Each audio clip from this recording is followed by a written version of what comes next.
दोस्तों, रणबीर कपूर की फिल्म आ रही है ब्रह्मास्त्र, जिसमें एक सुप्रीम अस्त्र की बात हो रही है जिसे स्वयं परमपिता ब्रह्मा ने बनाया है। वैसे तो फिल्म दावा करती है कि ये ऐतिहासिक पृष्ठभूमि पर बनी है और वो बात करती है प्राचीन काल में बने शस्त्र और उसकी शक्तियों की, जिसका वेदों में उल्लेख है।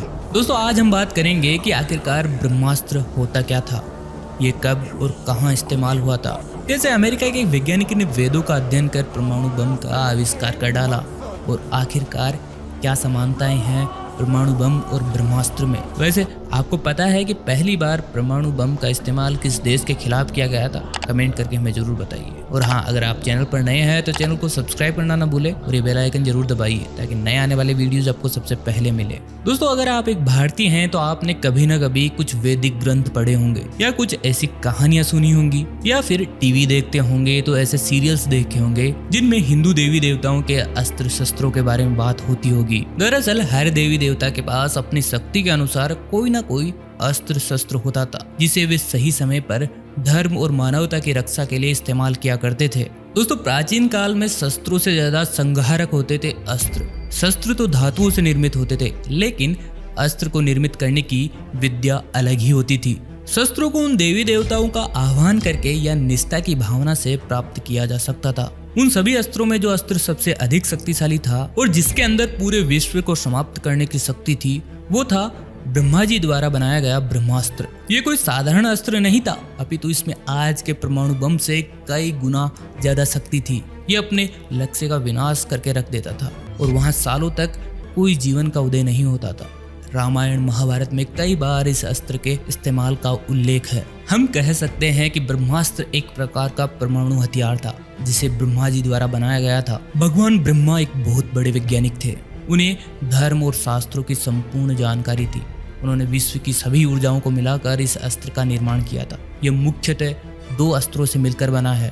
पहला है ब्रह्मशिरा अस्त्र। दोस्तों, ब्रह्मा जी के चारों ओर चार मुख होते हैं। ऊपर मुकुट होता है। इस मुकुट की नोक पर ही ब्रह्मा जी के पांचवें मुख के रूप में यह ब्रह्मशिरा अस्त्र विद्यमान होता है। यह इतना शक्तिशाली होता है कि इसके अंदर पूरे विश्व को समाप्त करने की अद्भुत शक्ति होती है। इसे समस्त प्रकार की शक्तियों का प्रयोग कर और उन्हें समाहित करके बनाया गया था, जो अत्यधिक ऊर्जावान अस्त्र है। दूसरा है ब्रह्मदंड। दोस्तों, ब्रह्मशिरा अस्त्र के दुरुपयोग को रोकने के उद्देश्य ही ब्रह्मदंड अस्त्र का निर्माण ब्रह्मा जी द्वारा किया गया था। यह भी ब्रह्मशिरा अस्त्र जितना ही शक्तिशाली होता है, जो उसे अपने अंदर समाहित करके उसे रोक सकता है। यह एक प्रकार से ब्रह्मा जी ने अपनी हड्डियों का प्रयोग करके बनाया था, जिससे ब्रह्मशिरा अस्त्र के प्रकोप से बचा जा सके। जब इन दोनों अस्त्रों को मिला दिया जाता है तब उसे संपूर्ण रूप से ब्रह्मास्त्र का नाम दिया गया है, जिसे रोकना लगभग असंभव होता है। क्योंकि ब्रह्मा जी सृष्टि और मानव सभ्यता के रचयिता हैं, इसीलिए धर्म और सत्य की रक्षा के लिए उन्होंने ब्रह्मास्त्र जैसे शक्तिशाली अस्त्र का निर्माण किया था, जिससे आवश्यकता पड़ने पर दुष्टों का नरसंहार किया जा सके। इसका प्रयोग सामान्य किसी छोटे युद्ध के लिए नहीं किया जा सकता, ना ही इसका इस्तेमाल हर कोई कर सकता है। इसको प्राप्त करने के लिए ब्रह्मा जी की शुद्ध मन से उपासना करनी होती थी या अपने सिद्धि प्राप्त गुरु से इसे लिया जा सकता था। इसका प्रयोग हर कोई नहीं कर सकता था और इसके प्रयोग के लिए विशेष साधना करके इसे प्राप्त किया जा सकता था। इसे चलाने के लिए विशेष मंत्र का जाप करना होता था। उदाहरण के तौर पर महाभारत के युद्ध में कर्ण ने अर्जुन पर ब्रह्मास्त्र चलाने का प्रयास किया था, किंतु महर्षि परशुराम के दिए गए श्राप के कारण वह मंत्र भूल गए और इसका इस्तेमाल नहीं कर पाए।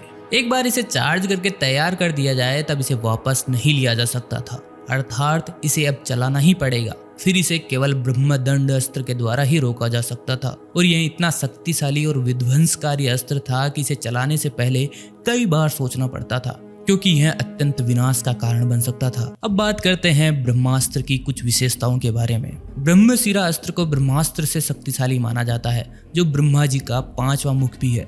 यह एकदम अचूक अस्त्र था, अर्थात ये जिस भी लक्ष्य पर छोड़ा जाए वो लक्ष्य पूरी तरह विनाश की भेंट चढ़ जाएगा।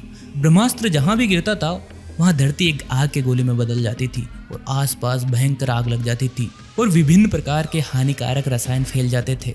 इससे उस क्षेत्र में कोई भी जीव जंतु, पेड़ पौधे कुछ नहीं बचता था। चाहे समंदर हो या पहाड़, सब कुछ नष्ट हो जाता था। इसका प्रकोप इतना भयानक है कि कम से कम 12 वर्षों तक उस धरती पर फिर से कोई जीवन का उदय नहीं हो पाता था। यहाँ तक कि गर्भ में पल रहे बच्चे की भी मौत हो जाती है।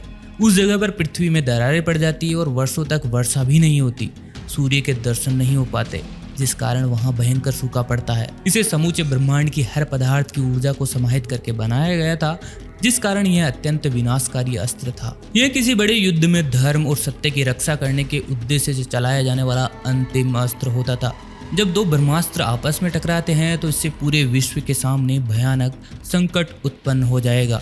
इसे एक बार शुरू करने के बाद केवल वही व्यक्ति सही मंत्रोच्चार के साथ वापस ले सकता था जिसने इसे शुरू किया था। और एक खास बात, इसका भगवान शिव, आदि शक्ति, भगवान विष्णु और शेषनाग पर कोई प्रभाव नहीं पड़ेगा। दोस्तों अब बात करते हैं आखिरकार ब्रह्मास्त्र कब कब चलाया गया था।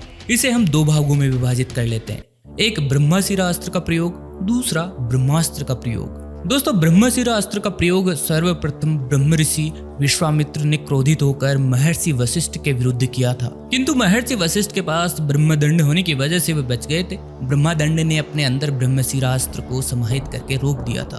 दोस्तों भगवान श्री राम ने कुंभकर्ण से युद्ध करते समय उसका मस्तक काटने के लिए ब्रह्मदंड चलाया था, जिससे उसकी मृत्यु हुई थी। महाभारत के युद्ध के बाद अपने पिता गुरु द्रोणाचार्य की मृत्यु का बदला लेने के लिए अश्वत्थामा ने पांडवों का नाश करने के उद्देश्य से ब्रह्मशिरा अस्त्र को शुरू कर दिया था।